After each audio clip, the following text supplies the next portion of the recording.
Okay, so we're going to kick off. For shiur number 2. We're still in the very first section of Reish Milan on Os Aleph, and we finished the text in Rav Kook itself, and we're going to transition to a few sections from the commentary from Rav David in this book over here. It's on page 8 for people to just have reference. So just like a very, very quick recap. So the Sefer Reish Milan is obviously it's a sefer on commentating. I think I made up that word. Giving a commentary and elucidation on the mystical significance of the Hebrew letters. But this is not a standalone structure, since the Aleph Bey is a progression. So we progress from one letter to another, and there's a buildup of the themes. So the opening letter of the Aleph is in itself the theme of opening up, of beginning the process. And Rav Kook emphasized that it's for this reason that the Aleph, probably the thing that characterizes the Aleph the most from all the other letters, is that it doesn't have a sound.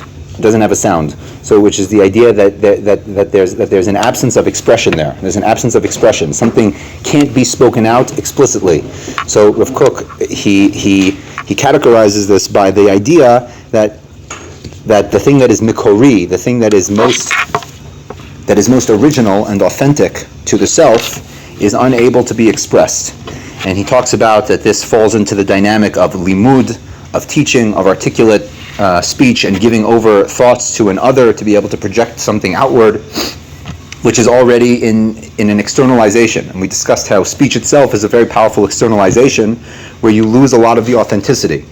And the challenge of Lashon HaKodesh is to be able to give something that's an outward projection, to give that a level of authenticity that it matches the internal experience. So that's the challenge of Lashon HaKodesh in general. And the message, so to speak, of the Aleph is that the first initial step of let's say approaching Lashon HaKodesh is that the Aleph is the call just to be cognizant of this very reality.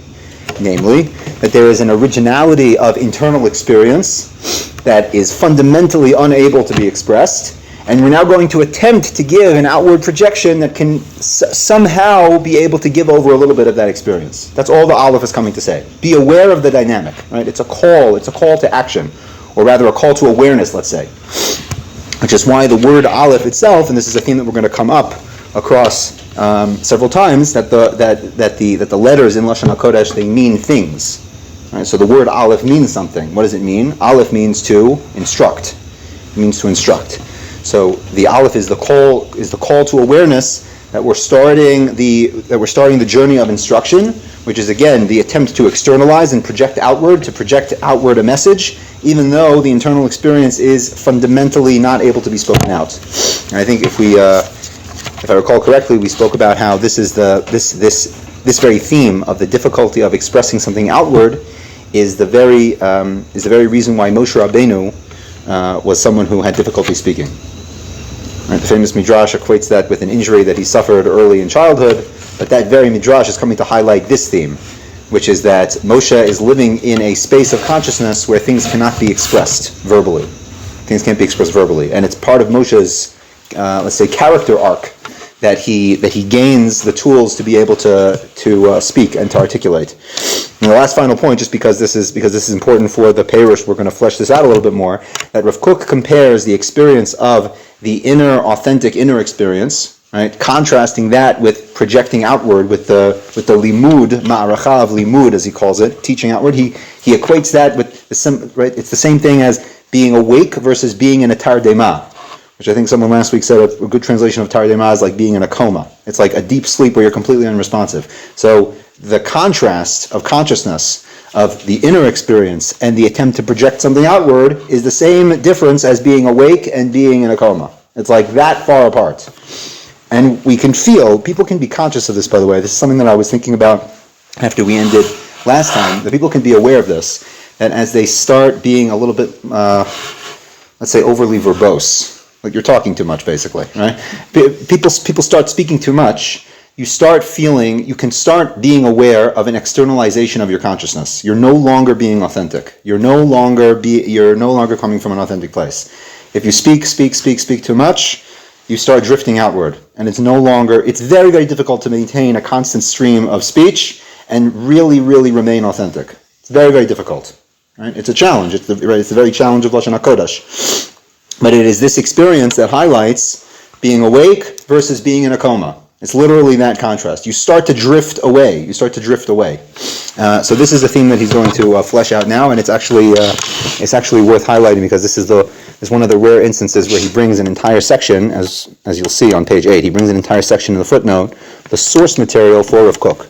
And the source material of Rav Kook in this instance is none other than Likutei Moharan in lesson 19.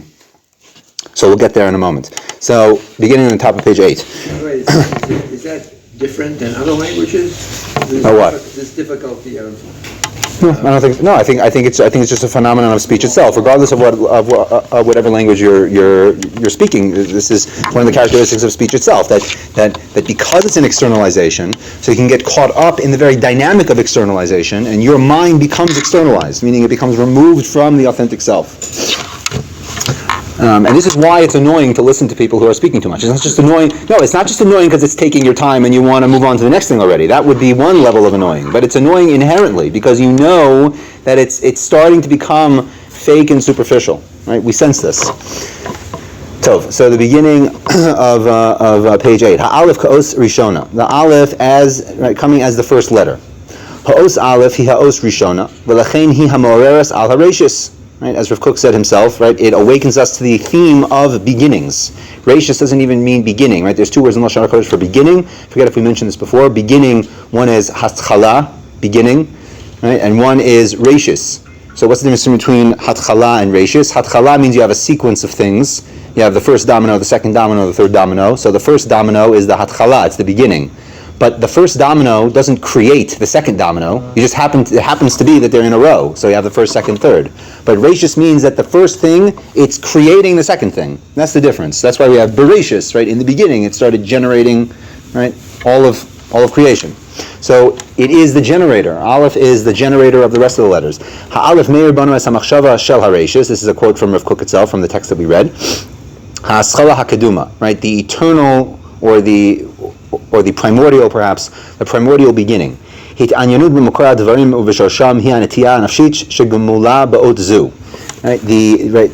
netiyah nafshit, the fundamental soul characteristic which can relate to this phenomenon. It's just a fancy way of saying that we all can understand the idea that there's something that it's the beginning. But again, it's not just the first in a sequence, but it's rather the thing that generates the rest of the things in the sequence.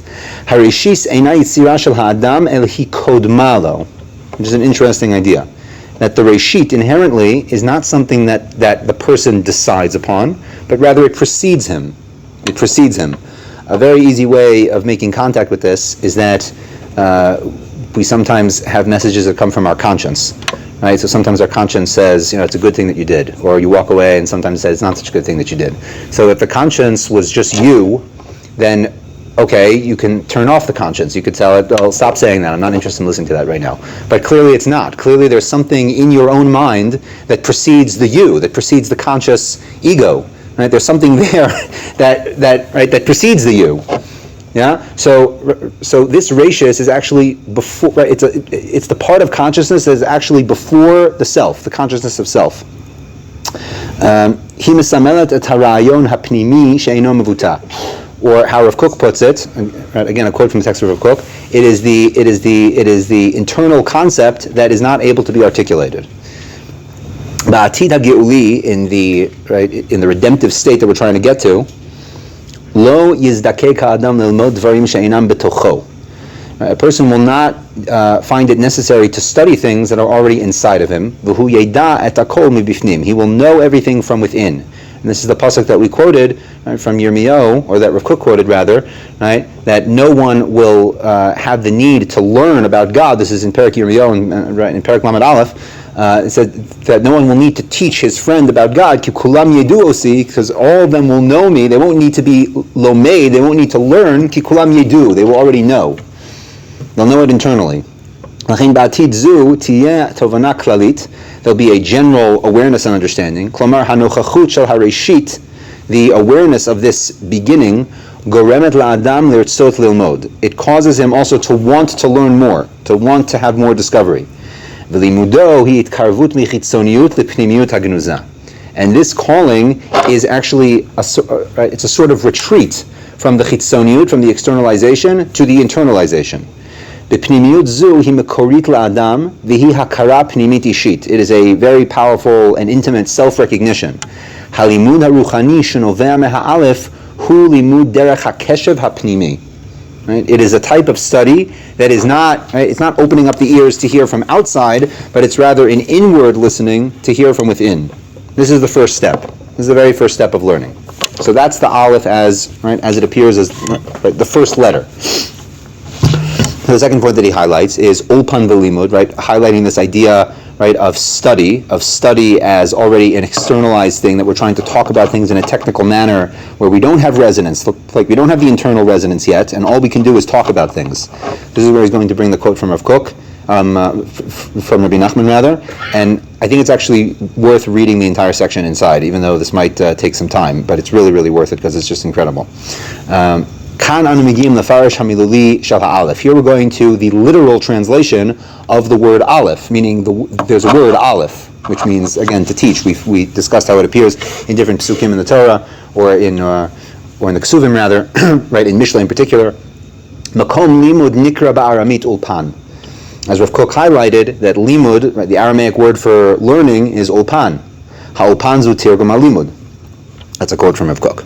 Hayos hapoal alif domeh letzalil ha'alef mora al kach shekol hatzorech belimud. The whole need for the dynamic of learning, again, of externalized communication, where two people are communicating with another and projecting outward information, that whole paradigm is needed only mehapnimiyut she'inaz kukalo v'lachen kol limud haba mibachutz la'adam hu sug shel targum. Everything that comes from an externalization is like a translation. It's like a translation. It's not the original. We talk about how things get lost in translation. This is the ultimate getting lost in translation. When I speak about an experience that I have, it's for sure going to get lost in translation because there's something that's not able to be communicated. Yeah. Klomar mitziyut she'ina autentit la'adam. It's not authentic, right? Autentit in English is authentic, right? Halimud hu targum. All teaching is a translation. Acharehem shel hapanim ha'machshavim. Again, this is a quote from Rav Kook. It is the backside, as he says, the backside of the face of thought. So you can have a head-on experience with thought, and you can have the backside of thought. I mean, you can have an authentic experience or an inauthentic experience. Lo ha'arot hanishmatit ki'im tardema. It is not an awakening of the soul, but is the opposite of waking up. It is a deep slumber, the tardema. Lefi ha'mekubalim rias achore hadavar hitfisaso mibachutz ba'ofen shitchi she'ino yashir. Right? In Kabbalistic thought, and I'm a little upset that he says in Kabbalistic thought, because it's not just Kabbalistic thought. Where do we have the idea of someone who tried to see something face on and he can only see the back side of the face? Right, Moshe Rabbeinu, we need to go to the Kabbalah. You see it explicitly in the Psukim. We're going to read this in 2 weeks from now, right? Moshe asked to see God's face, and God said, you can't see my face. It's not possible. Not possible, but you can see the back of my face. So this is for sure the most powerful example of this. When God says, you can't see my face, you can only see the backside, what does that mean? It means that an authentic confrontation with God in God's essence is fundamentally inaccessible to us. You know, I'm thinking right now, it's really a good example, I think. There was a British mathematician / philosopher in the last generation named Bertrand Russell, who was not particularly a friend of us religious people, but he was a very, very interesting thinker. And he wrote an article called "What Is It Like to Be a Bat?" It's fascinating. It's also quite funny, and I'll just give you the whole thing in a few lines so you can skip reading it. He basically says, let's say a person says, I want to know what it's like to be a bat, so I'm gonna sleep all day and stay up all night, and I'm gonna hang upside down, and I'm gonna put like a blindfold on, and I'm gonna find my way through, like I'm gonna scream, in an empty room and try to find my way using like echolocation. That's what I'm going to do. So he says, if a person were to do that, would he know what it's like to be a bat? And the answer is, he would not know what it's like to be a bat. He would know what it's like to be a person hanging upside down. Right? Why? Because all of these things, like hanging upside down and not seeing and being up at night, all those things are not the bat, they're expressions of the bat, meaning there's the essence of the bat, and because the bat has a certain nature, so it needs to act in a certain manner. It's not meant to be awake during the day, so it needs to be awake at night. It's not meant to find its way through seeing, it's meant to so therefore it needs to use alternative ways of finding its way. All these things are external. They're external expressions of an internal essence. So if you just copy the externalities, you're not experiencing the internal thing. You're just copying the externalities, but you're not getting the internal experience, right? So again, I need to repeat this point again. That right, the magic, so to speak, the nace, the miraculous nature of authentic Lashon HaKodesh is that you can get to the point where you can get in a vista into the internal experience through speech. But that's the whole development that we're playing over here. We're trying to get to a place that through the external speech we can get an insight into the internal. So that's what it means when we say that you can't see God's face. What it means is just like you can't know what it's like to be a bat, you can't know what it's like to be God, because God's essence is fundamentally beyond you. So you can't see God's face. That's what it means. You can't see God's face, but you can see the back of God's face, which is pretty good. Right? It's a very good step in the right direction. What does that mean? Because by seeing the full pantheon of God's commandments, of God's actions in the world, and the ethical teachings that He gives through His prophets, if a person inculcates all that, then that's a powerful message. So seeing the back of God's face is not nothing. It's not nothing. It's a lot. Right? But it's not a frontal experience, because the frontal experience is fundamentally inaccessible. So he has this footnote over here from Likutei Moharan in Yutes. Again, it's very worthwhile to read it, even though it's a little bit wordy, but it's for sure worth going through here. So again, we're reading from the writing is a little bit small in the font, but you'll bear with me. So in Likutei Moharan in Torah Yutes, so Rabbi Nachman says the following: V'da she'eshes kesilos hazos shehi kalulas hara shel shivim lashon. So who is the Eishes Ksilus? So we know in Sefer Mishlei there's two characters that are talked about throughout the book. There's the more famous one, the Eishes Chayil, which we learn about explicitly. The full details of her come out at the very end of the book. And there's also the Eishes Ksilus, sometimes called by less polite names. But there's a good woman, so to speak, and the bad woman. Okay, so this Eishes Kesilos shel shibim lashon efshar lehem linok miisha chachama milashon hakodesh hanal ela ayidei bechinas eitz hadas tov hara.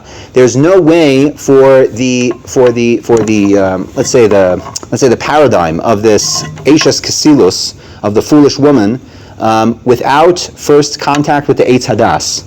The eitz hadas is what opened up the influence of this foolish woman. Sha'al yado hu mefateh es halashon hakodesh.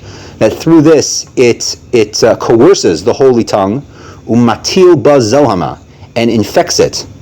The eitz hadas sheyesh bo shnei kochos, the eitz hadas which now opens up to a binary experience. It has two distinct powers. There's tov and ra. Sheina tov v'ra hu emsai bein lashon hakodesh shu isha chachama shekulo tov bein lashon shel shivim amamim shekulo ra. It becomes the intermediary between the Eishes Chayil, which is all good, and the Isha Misakeles, who's foolish, who goads someone on to foolish actions. Zu Loshon Targum Shuhu Emtsai, and he has this in bold over here because this is the central point that Rav Kook is harping on. Loshon Targum Shuhu Emtsai Bein Loshon Hakodesh Uvein Loshon Shel Shivim Amamin. The Targum, right, what we call Aramaic, but it's right it's funny because Chazal call it the translation. So you can say, why is it called the translation? Because that's the language that they spoke in that area of the world. They spoke Aramaic, so they call it the translation. But it's deeper than that, because it's the translation in the sense that we're talking about. It's the ability to translate Lashon HaKodesh when Lashon HaKodesh is inaccessible. Again, if Lashon HaKodesh is the internal, authentic experience as it is in its very essence, right, the essence of the thing, but if that's not accessible, there's an outside layer called Targum. So Targum is the thing that allows you to get a sense of something without accessing the internality. It's the backside of God's face, because when you can't see God's face directly. You can't see God's face directly, so you're given an external experience of it. So I'm going to skip down a little bit.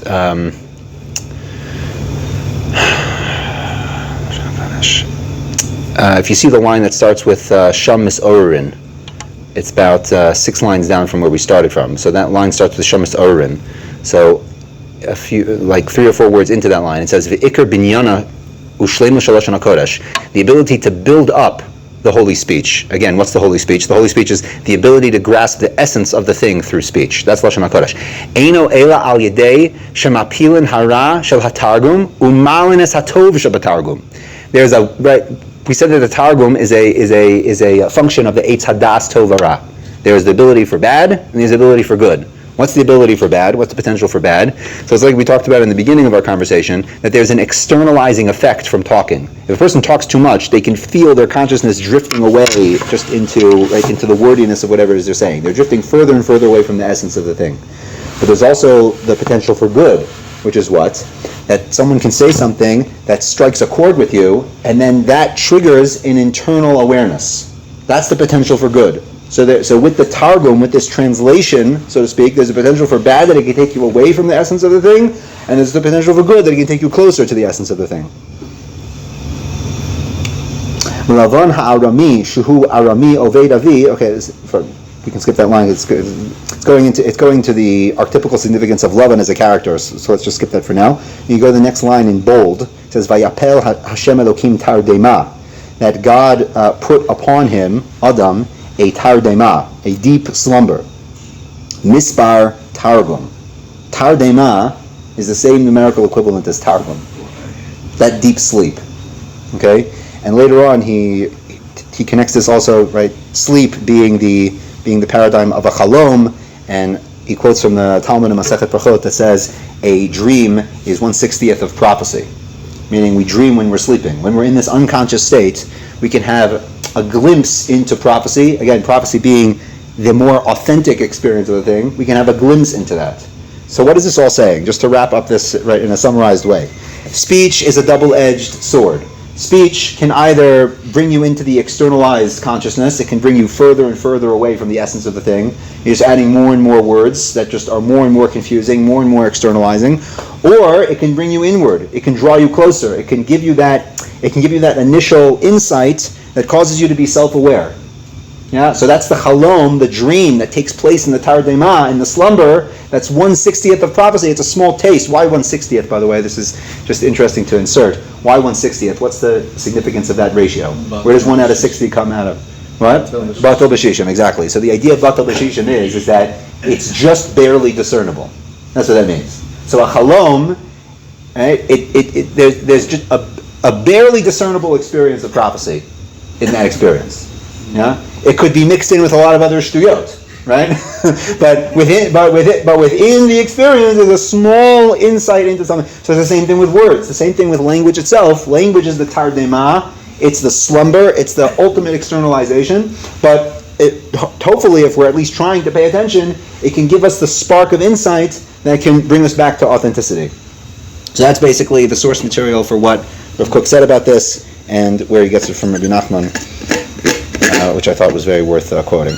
I was very inspired by that little section personally. It's interesting because the Tardema of Adam comes right before Chava, and so he's going down in a level, in a sense, that we're talking about here, that he's now becoming the translator.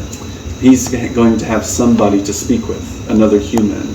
So he's coming into this state of Targum now, of Ulpan, of translation, from what's inside him to another being and trying to express, and vice versa. Right, that's very powerful. He doesn't say this explicitly in the Torah, but I would say that based on the themes that he's saying, the Gemara in Sanhedrin tells us that Adam and Chava were first created du partsufim. They were this androgynous being that had two faces. So, as you pointed out, the only being that you can't speak to is someone that you're stuck back to back to. Right? If your backs are fused together, there's no way to face and have a dialogue.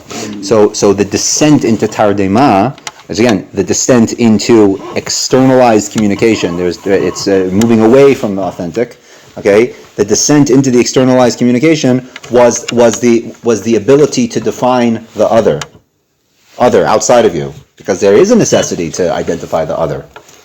I'm just thinking now as we're talking about this, people talk about the pitfalls of small talk and how people find it very annoying. But there's actually a very important function of small talk. What's the important function? Because you're demonstrating the fact that you're normal, basically. You're demonstrating the fact that you're able to interact in a regular social context. So even if the content of the conversation is completely meaningless, which it almost exclusively is, it doesn't matter because you're giving the demonstration that you are able to interact with the other.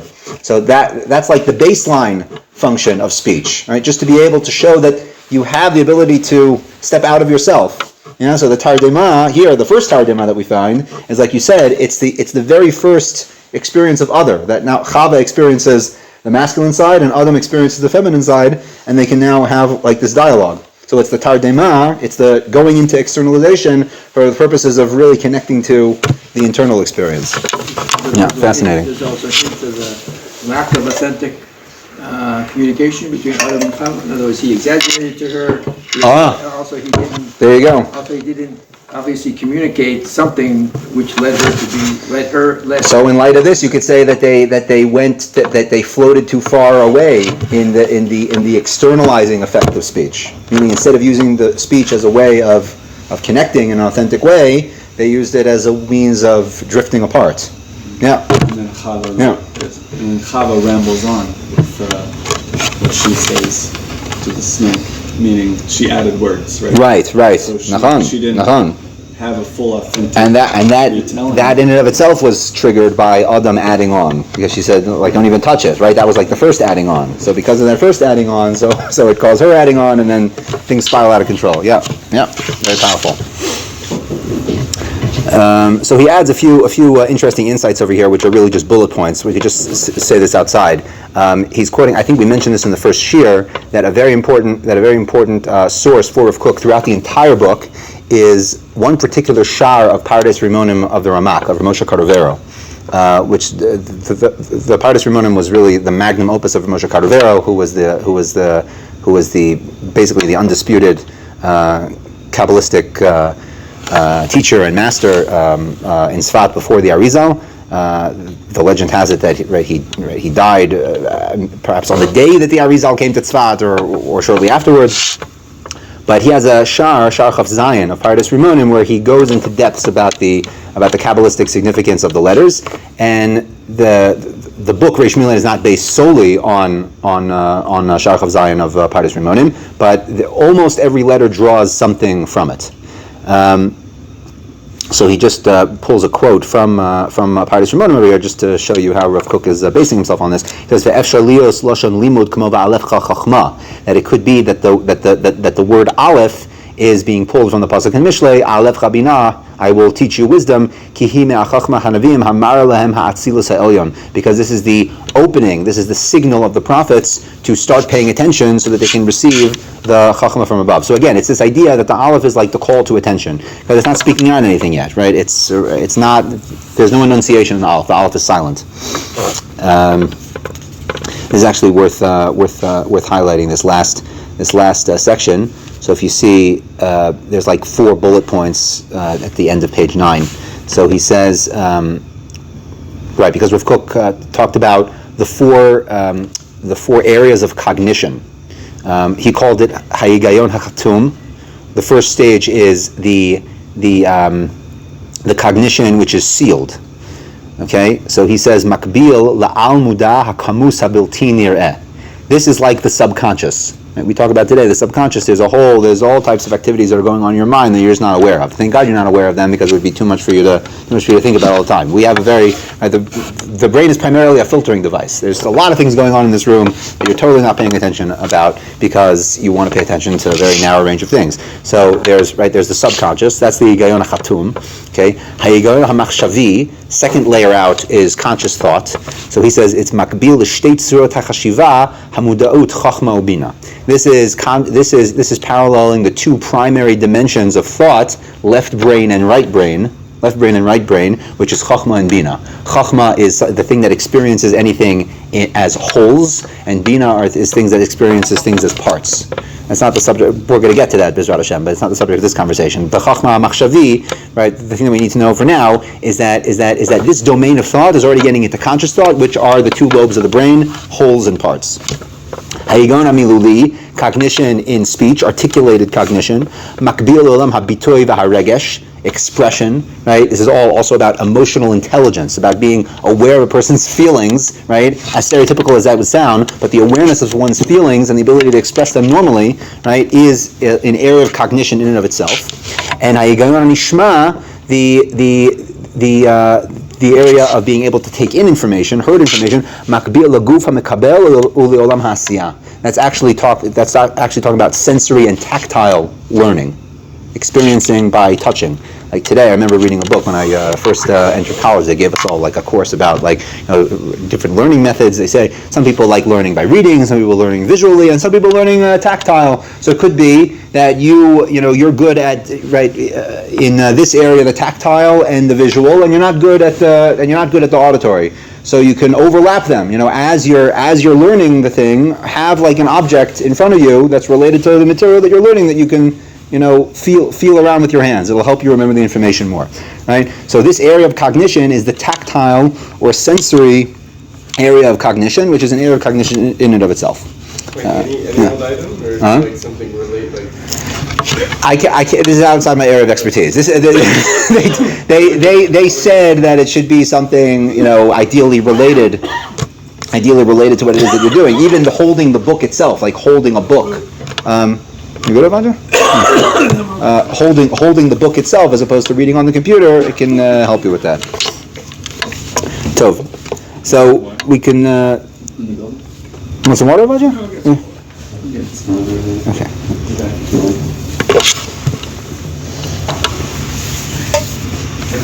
You want a cigarette?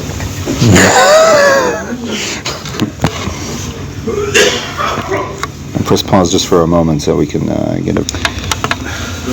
So we're back. Excuse me? Yeah. Yeah, I didn't mean to spoil the. So we're on page 12. We're going to start. Oh, look at that. We're going to start Oz Beis. We're going to start Oz Beis. Very good. We're going to start number 2, second letter.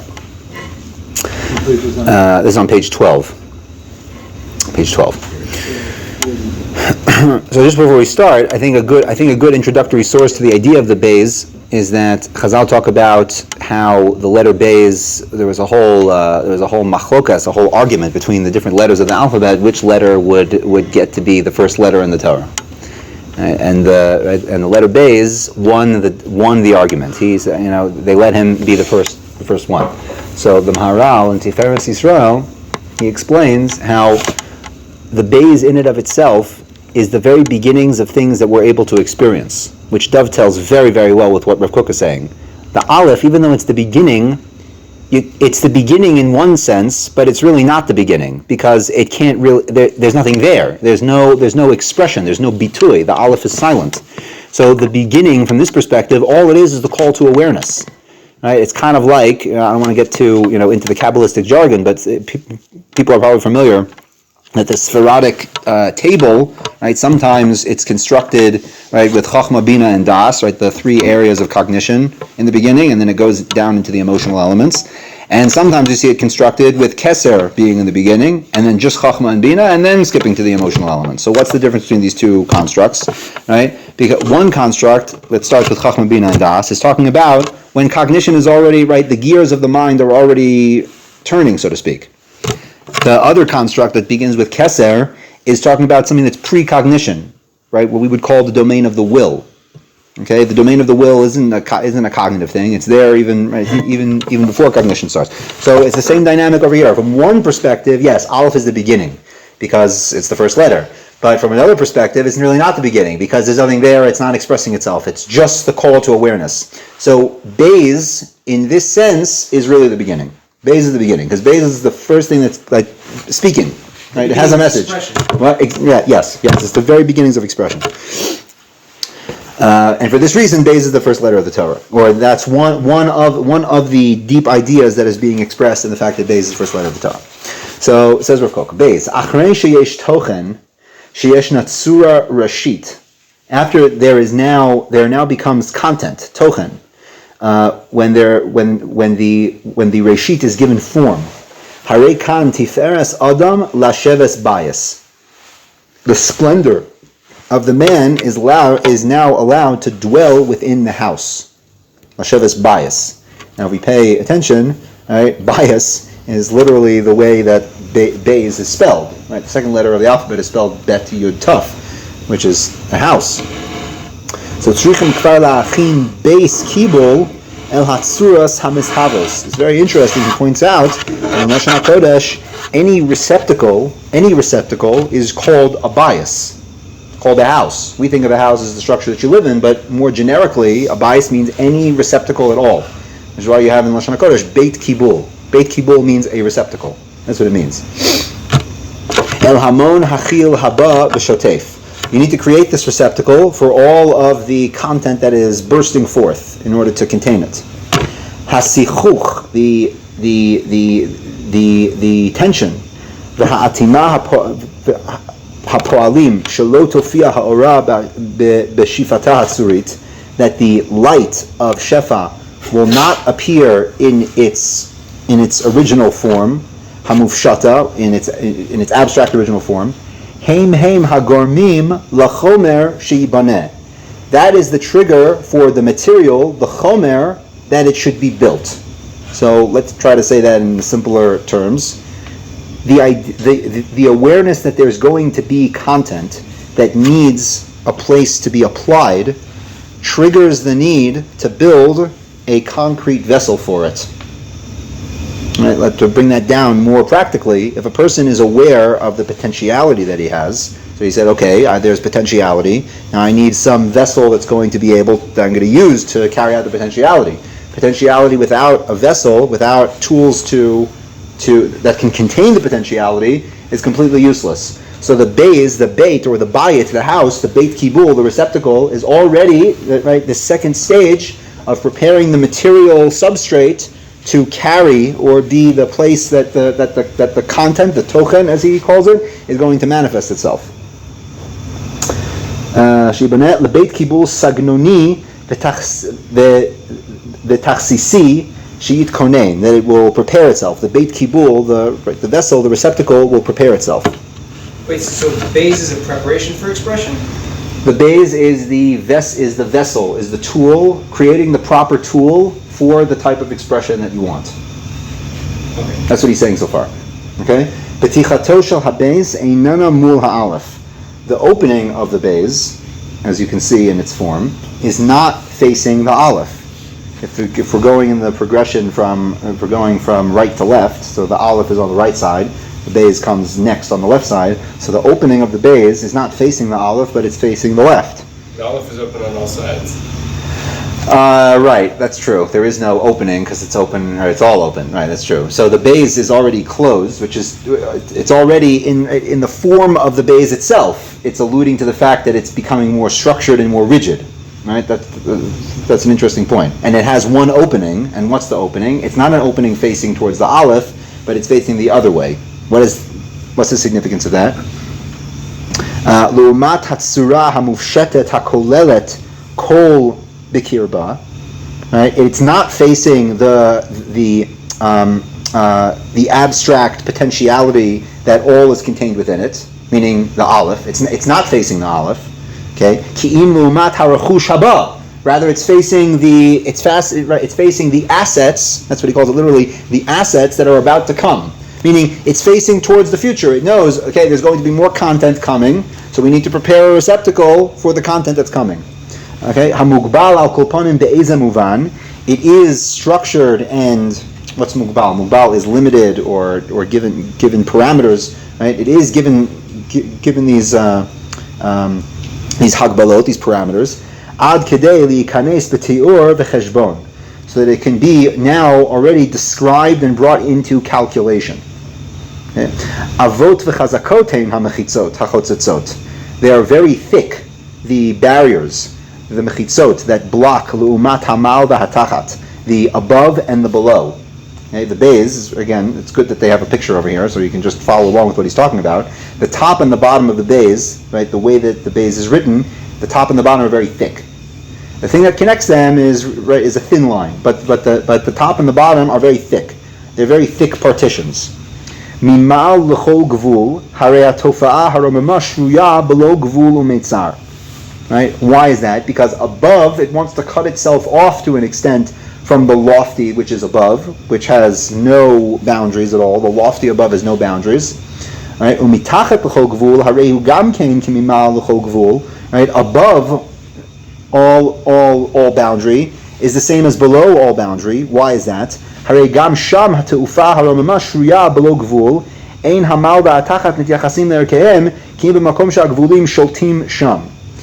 interesting. Okay, we're going to have to think about this particular point, but he's saying that above all boundary is the same thing as below all boundary, meaning above and below have some type of similarity in that they're not operating within boundary. So we'll have to think about that. We have to think about what does it mean that above all boundary and below all boundary are both infinite. So we'll just keep that in mind.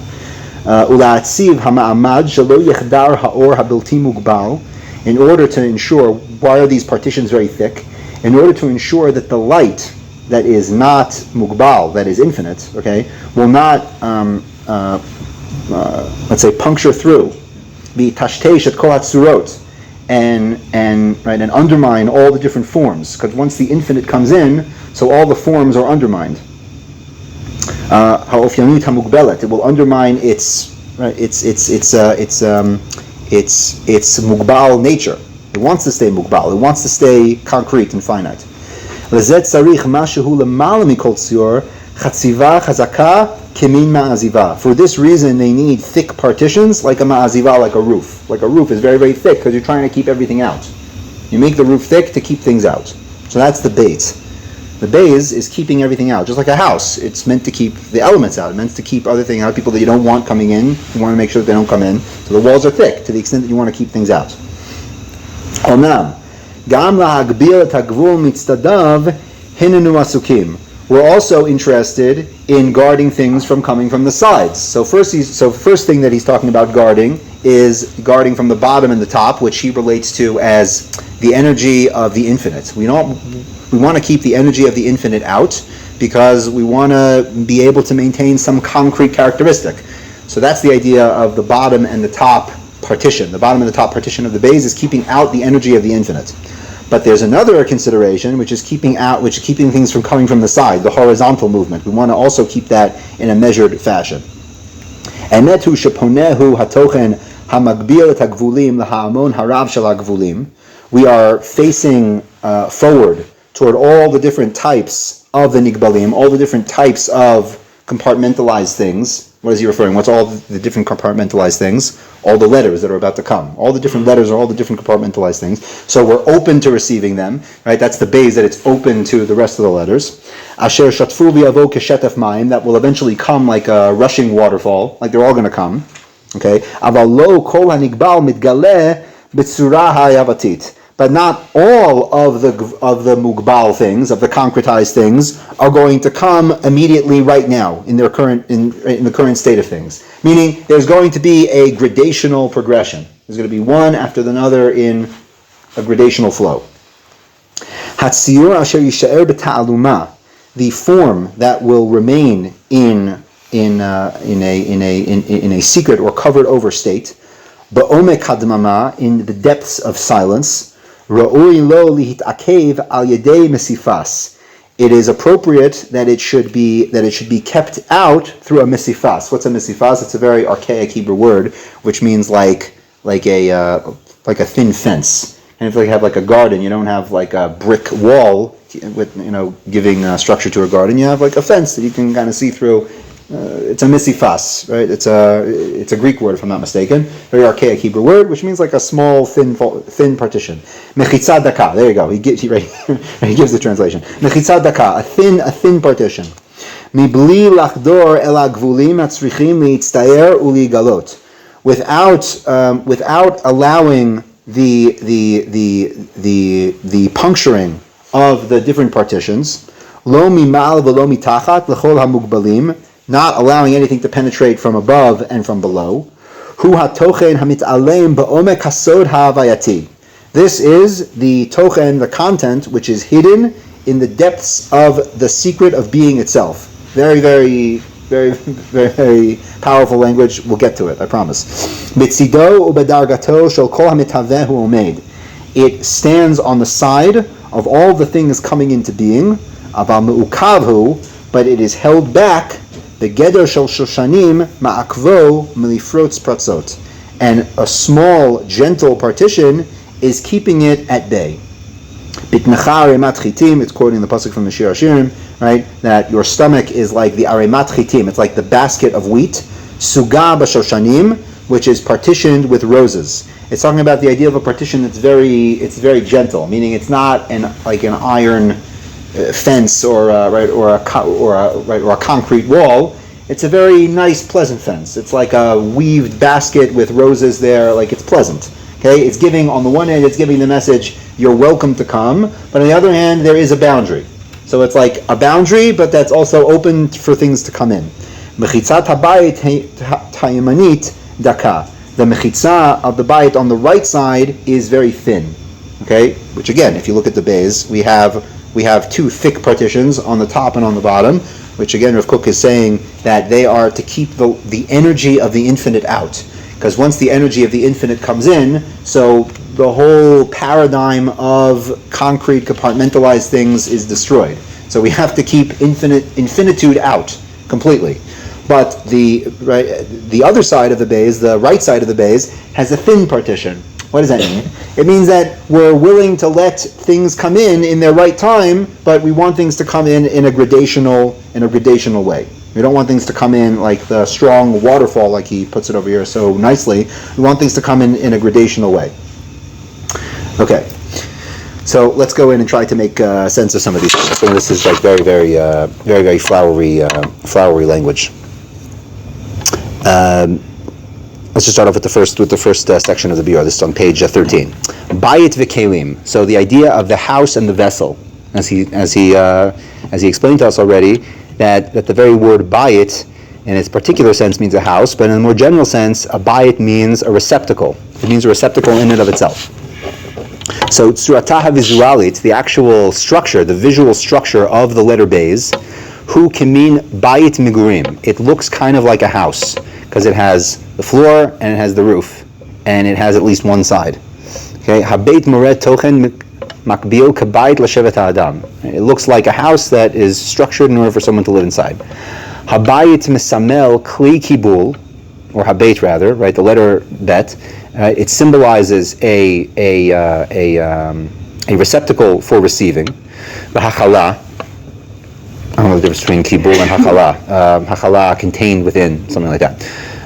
Klomar, kishem shahabayit machilet ha'adam shagarbo, just like the house contains the man that lives in it. Kach ha'ot beit, he beit kibul, the letter beis itself is a receptacle, the tochen hapnimi shaba'os aleph, for the internal content of the letter aleph. Im ha'aleph misamelet et ha'orot habayit misamelet et ha'kelim. If the aleph symbolizes the lights, so the beis symbolizes the vessels for the lights. Ki tzarech kelim la'achilas ha'tochen, because we need vessels in order to contain the content. Ha'amok shel ha'olam, the deep content of the creation. Shel ha'olam ha'neshama ha'eloki, of the godly soul. Onuroim imkein sheyesh retzef rayoni v'hitpatchuti ben ha'alef la'beis, that there is a progression, a conceptual progression from the aleph to the beis. Ha'alef hi arashis, the aleph is the very beginnings, the generative beginning. Ha'otam minaseh ha'akara la'akir, v'ha'beit hi ha'kli shebo ha'akara mishtameshet k'dei la'achil et ha'yeda v'ha'shefa shebo mimarom. It's the attempt to try to find some way of containing the influence that is coming from this lofty place. So again, it's the beginnings of trying to be able to contain the infinite. That's basically what we're doing. It's like the visual. I always like to think it's like taking a paper cup and trying to get right and putting it up to a fire hose. It's the desperate attempt to try to get something from the infinite, right? If the infinite is so strong, it's very difficult to get anything from it. Just like it's hard to get anything from a fire hose, right? So you have to start creating some vessel in order to be able to contain the content. So Makor Kabbali, the Kabbalistic source for this idea. So it says Rav David, Hagdarato shel harav l'shtei ha'otiyot aleph and beis, the the definitions that Rav Kook gives to the Aleph and the Beis. Mazkirat hadiunim haklasim bechabad ve'etzar hara ba'orot hakodesh al chochma ubina. Right? This is a very important idea that's discussed, that's fleshed out in the Torah of Chabad, of the dynamic between chochma and bina. Ha'alef matima lahagdarat sfiras ha'chochma, shehi reishis hayesh. Okay, Olai leketer v'habeiz lebina. Very interesting. Okay, so without going too much into the jargon over here, this is actually a very, very good mashal to understand this. Anyone that's familiar a little bit with the Torah of Chabad, so the Baal Tanya famously explains at the very beginning of the Sefer that, right, Chachma is like from the word koach ma. It's the initial flash of insight into something, but it has no form to it. And Bina is already being able to understand it. As Chazal say, and this is also connected to the parsha from 2 weeks from now, that we first learn about this idea of these three attributes of Chachma, Bina, and Das. Right? It says that Betzalel, the architect of the Mishkan, so he was given by God Chachma, Tvuna, and Das in order to build the Mishkan. So what is Chachma? So say Chazal, Chachma Masha Adam Makabel Mirabo. Chachma is that which a person receives instruction from his teacher. And Bina lahavin davar mitoch davar. Bina is the ability to extrapolate, to understand one thing from another thing. Or in put into slightly different words, Chachma is the instruction that the person gets from the teacher. Bina is already the example. Like, can you give me an example? Why do you need an example? Can you just understand the thing by itself? No, I can't understand the thing by itself. Once I have an example, what's the example? The example is the vessel. The example is the vessel to be able to understand whatever it was I was just taught. Right? It's very strange. You think about it. Once you get the example, so now you understand, like, retroactively the abstract thing that you were just told. Yeah. So the Aleph is like the Chachma, right? Right? Or it can be mapped one onto another, right? Aleph is like the Chachma. It's like the abstract teaching, and the Beis is the example, is the concrete example that now gives some context to the thing that you're learning, which allows you to be able to understand it. So this is the progression of Aleph to Beis. It's Chachma, right? It's a progression of Chachma to Bina. Just a little bit about the lines of the Beis, which was I found very, very, very, very flowery and poetic, the description of like what's going on with the different lines, the top and the bottom and the side. So says Rav David, Hakavim meidim al gvulot. The kavim, the lines of the Beis, they are representing the idea of gvul, the idea of boundaries. Shaha'olam, that's what I was looking for, boundaries. Gvul means boundaries. Shaha'olam hatachton hamekabel meitziv el mul shefa haboreh hashmimi v'chaser hagvulot. Okay, the kli, the vessel, it is up against the heavenly creator that has no boundaries. So it's trying to receive something that has no boundaries. Or as Rav Kook says, "Hamechitzot shrichot la'akev ba'ad ha'orot haruchanim shelo yishtatfu oto yoter midai." It needs to have strong mechitzot in order to make sure that the infinite light doesn't wash it away. Habeiz hi ot nukvit shemiluya talui ba'olam hamashpia hazichri sheme'alea v'hi tochen mekabel umachil. The kli kibuli olam ha'elyon shu l'mal mikol tzior habilti mugbal. Very interesting. Okay, so he's just highlighting this idea again that right. He says I think what he's alluding to actually is that if you look at the letter Beis from the side, it kind of looks like a cup, right? It has like the three, right? It has like the two sides of it in the bottom, which highlights the fact that it's literally a vessel. Right? It literally looks like the most basic vessel. Okay, here. So with this, we'll finish off. Lebeis yesh shloshat tzadim. There are three sides to the letter Beis. Skurim kidei livnot gvulot shehem v'chinas kelim. In order to build boundaries, so it could be the vessel. Hamechitzot ma'akvot ba'ad ha'orot shelo yishtafu yoter midai. That it won't come and wash it away. That the infinite won't come and wash it away. Ve'inyanu ota. Habayit p'tucha l'kivun ha'otiyot Habaot Gimel Daled. Right? It's open to the next letters, as we talked about. Right? The opening of the Beis is faced towards the next letters that are coming. V'lo l'chivun ha'alef, and it's not open to the Aleph. Sibat hadavar. The reason for this, Habeis rotzeh liot p'tucha l'tachanim mugbalim. It wants to be open to more content which is compartmentalized. The Sgura wants to be closed le'ein sofi, to the infinite. Ha'ot aleph hi chasrat gvulot. The first letter, as we talked about, has no boundaries. The ein sofiut ba'ofen yachasi. V'lachein habeis skura klapea, and therefore the Beis is closed to it. Ovi agvulot gam hu mashmoti, that the thickness of the letters, we saw that the top and the bottom lines of the Beis are very, very thick. Avot v'chazakot hein hamechitzot hachotzotzot leumat ha-mal v'hatachat, right? They're meant to be very strong from what is above and what is below. And Rav Kook's formulation, again, this particular point isn't very clear to me why below also symbolizes the infinite, but in Rav Kook's formulation, above and below symbolizes blocking out the phenomenon of the infinite, the destabilizing infinitude that doesn't allow anything to be expressed. Hamechitza ha'elyona v'hamechitza ha'tachtona hein avot. They're thick. The bottom and the top are thick. Ki kach hasima ze klapei ma'ala ka'amor v'klapei mata. Both guarding from below and guarding from on top. Ha'olam hamugdar v'hamugbal zakuk l'mechitza v'havdala beino levein masha me'alav. It needs, right, the concretized world needs to be guarded from that which is above it. Very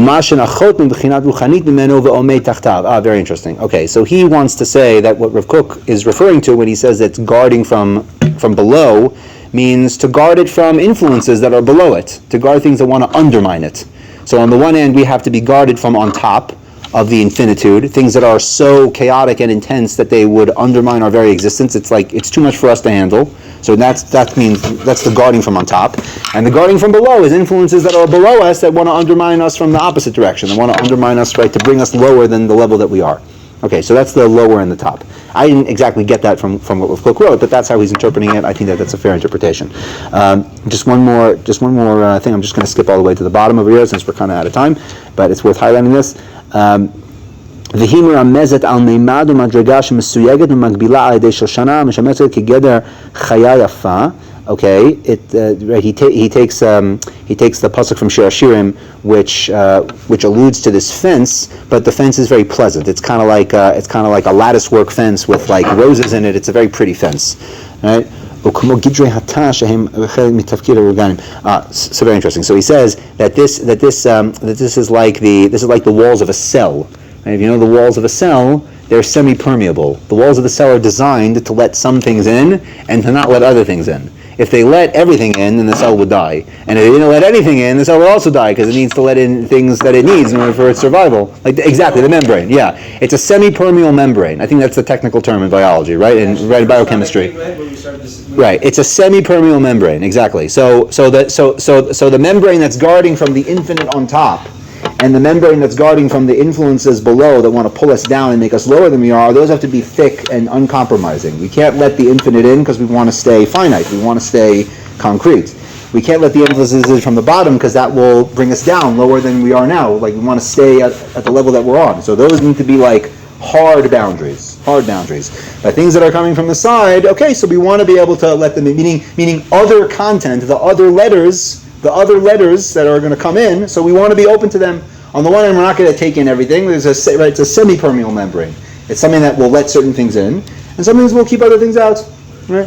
So again, this is teaching us the dynamic of a vessel itself. The dynamic of a vessel is, right, it performs three functions. To keep the infinite out, because we don't want the infinite to come in, because if we let the infinite in, it will undermine anything concrete. We want to keep the lower influences out, right, just like a house. Right, it keeps the weather out because the weather will, right, if the weather is powerful and will be just this destructive force, it won't let us function. We want to keep unsavory characters out of the house, right? But we also have a door that will open and close. If we want the neighbors to come and visit us one night, then we can open and close it at will. Right? This is the dynamic of a kli as such. So the Beis teaches us the dynamic of a kli. Not necessarily dafka to open the door open to the aleph. It just happens to be on that side. Correct. And he says the reason that it's open completely to the other things is because it's showing a preparedness for the content that's coming. Meaning it knows, so to speak, right? The kli knows, and right, and it's in its deep knowing, it's already aware that there's going to be more letters. More letters are coming. So in that sense, it's open, and it has also the other side is closed to show that it can also be closed if it needs to be. Yeah, that's the message that he's getting over. So, Yishar Koach.